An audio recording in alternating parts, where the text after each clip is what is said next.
Hello साथियों, नमस्कार। आज के इस वीडियो में से हम चैप्टर नंबर 2 का स्टार्ट कर रहे हैं, जिसका नाम है बहुपद। इसको इंग्लिश में बोलते हैं पॉलिनोमियल। तो आज हम प्रश्नावली 2.2 के बारे में बात करने वाले हैं। इस चैप्टर का प्रश्नावली 2.2 बोर्ड एग्जाम 2026 की दृष्टि से बहुत ही ज़्यादा इम्पोर्टेंट है।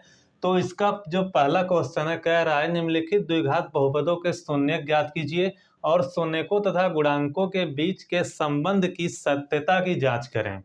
यानी कि आपको एक द्विघात बहुपद दिया जाएगा और बोलेगा कि इसके शून्यक ज्ञात कीजिए, या तो ऐसे पूछ सकता है कि इस द्विघात बहुपद के शून्यकों का योगफल ज्ञात कीजिए।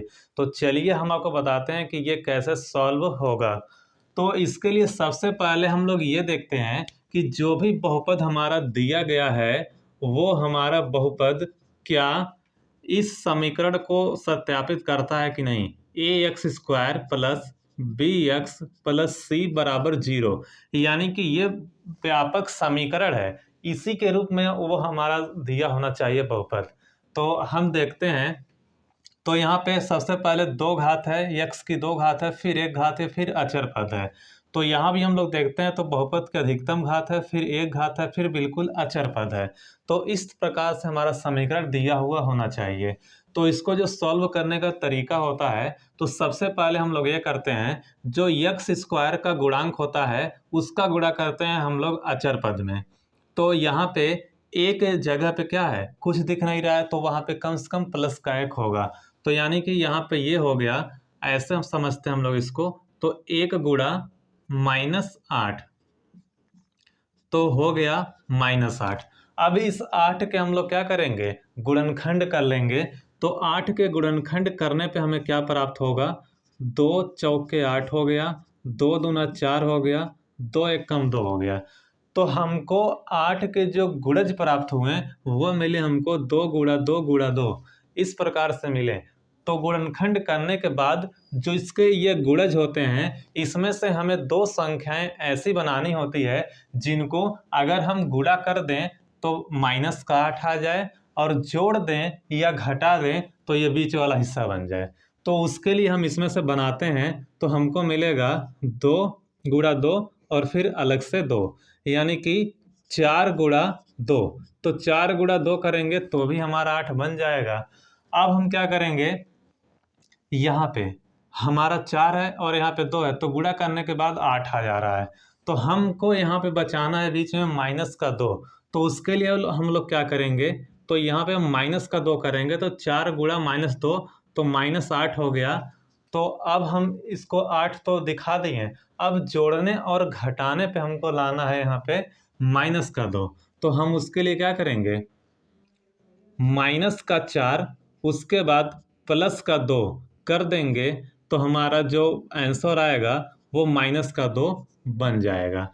तो यानी कि ये बीच वाला भी हिस्सा हमारा बन जाएगा।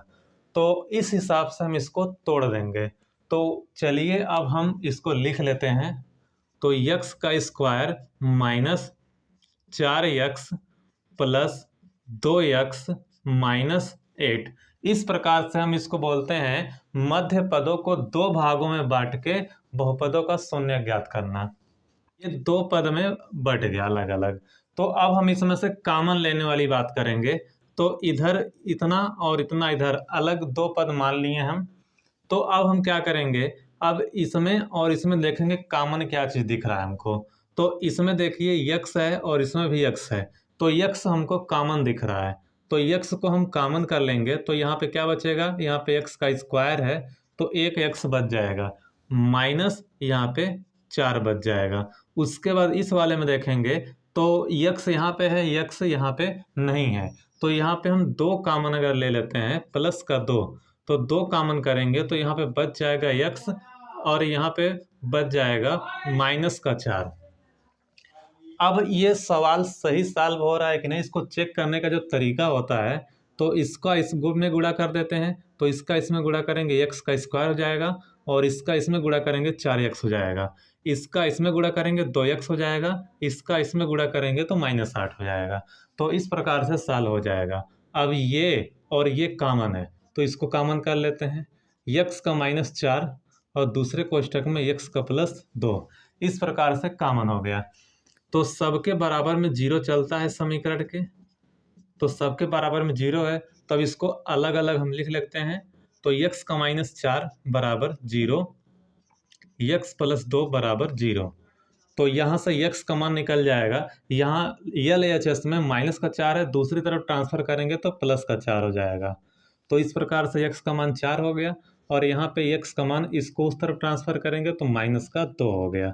तो हमको x की वैल्यू यहाँ पे मिल गई। इसी को हम लोग बोलते हैं अलग तरह से, इसको हम लोग बोलते हैं अल्फा। अल्फा = 4 और बीटा = -2। ये इसको शून्यक हो गए। अब इसकी सत्यता की जांच करनी है, तो सत्यता की जांच करने के लिए हम लोग क्या काम करेंगे?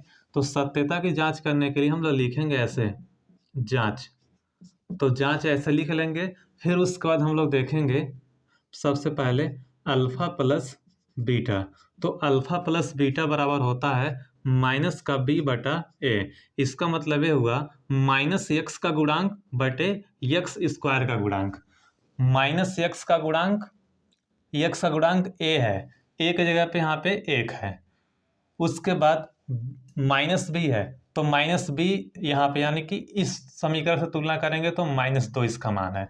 तो वो सारे मान हम यहाँ पे रख देंगे। अल्फा प्लस बीटा, अल्फा का मान 4 है और बीटा का मान -2 है, = -b।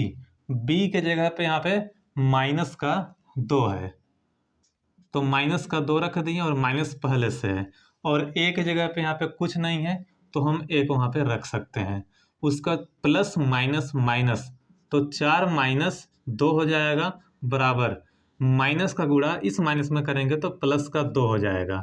और नीचे हर में प्लस का 1 रहे तो उसका कोई मतलब नहीं होता है, उसको लिखे ना लिखें। तो 4 में से 2 चला जाएगा तो 2 बच जाएगा, बराबर इधर भी 2 बच गया।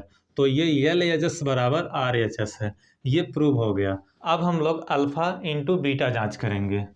तो अल्फा इंटू बीटा बराबर होता है C/A। C/A का मतलब क्या हुआ? अचर पद बटा x² का गुणांक। तो समीकरण में जो C हमारा होता है वो अचर पद होता है, और A जो होता है x² का गुणांक होता है। तो अब इसकी वैल्यू यहाँ पे रखेंगे। तो अल्फा का मान है 4 और बीटा का मान है -2, इसको रख देंगे। अचर पद मतलब C की जो वैल्यू है, तो C के जगह पे यहाँ पे हमारा है -8 बटा A के जगह पे हमारा है 1, तो इसको रख दिए। अब 4 का गुणा इसमें कर देंगे, तो ये प्लस और ये माइनस, तो गुणा में माइनस बन गया। 4 दूना 8, -8 बराबर इधर भी -8, नीचे प्लस का 1 का कोई मतलब नहीं होता है, तो -8 बराबर 8 और 2 बराबर 2। इस प्रकार से शून्यक हमारे मिल गए।